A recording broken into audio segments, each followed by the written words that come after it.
Pete Hegseth, the Secretary of War, as Trump likes to call it now, made an announcement on Friday that turned heads on both the Democrat side and the Republican side and had people raising lots of questions. Here's his announcement, just to give you the reminder.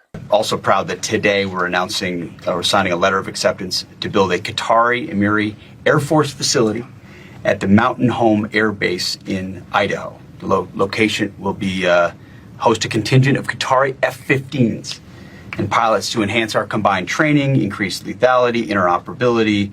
It's just another example of our partnership. Now, what most people reported on social media and in the news was that the United States was going to allow the country of Qatar to build a military base in Idaho, in the United States. But that's not exactly what Hegseth said, and he later had to roll back his comments and clarify what he was saying.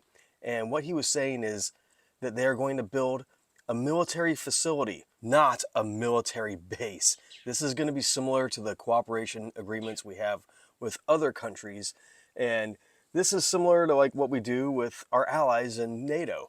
And it's a training facility, essentially.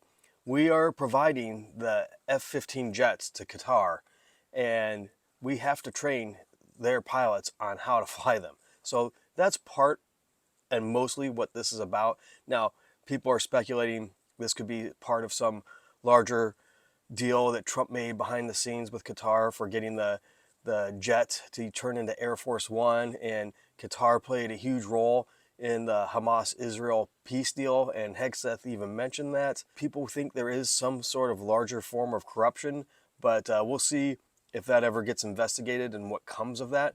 But it's definitely a possibility. I just want to remind everyone too that no foreign government has their own military base in the United States. That just does not exist. There are cooperation agreements similar to this one they just struck with Qatar, but there's no country that has their own base. And I know people were very concerned about that, but it's going to be pretty similar to everything that's been going on, and nothing really that unusual, except, the relationship Trump has with Qatar.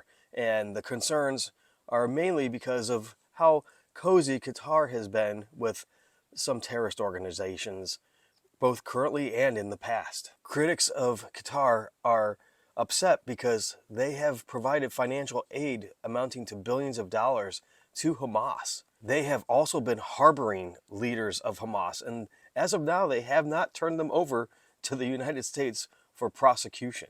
Hamas leader Khaled Mashal is just a prime example of this. Qatar has offered refuge for the Muslim Brotherhood and for the Taliban. Qatar has been accused of supporting Al-Qaeda and ISIS, claims they deny. Perhaps the most alarming concern our elected officials had with this announcement is that Qatar is not a thriving democracy. They are a hereditary monarchy, an authoritarian government, and they don't answer to a body representing the people like our other partners do.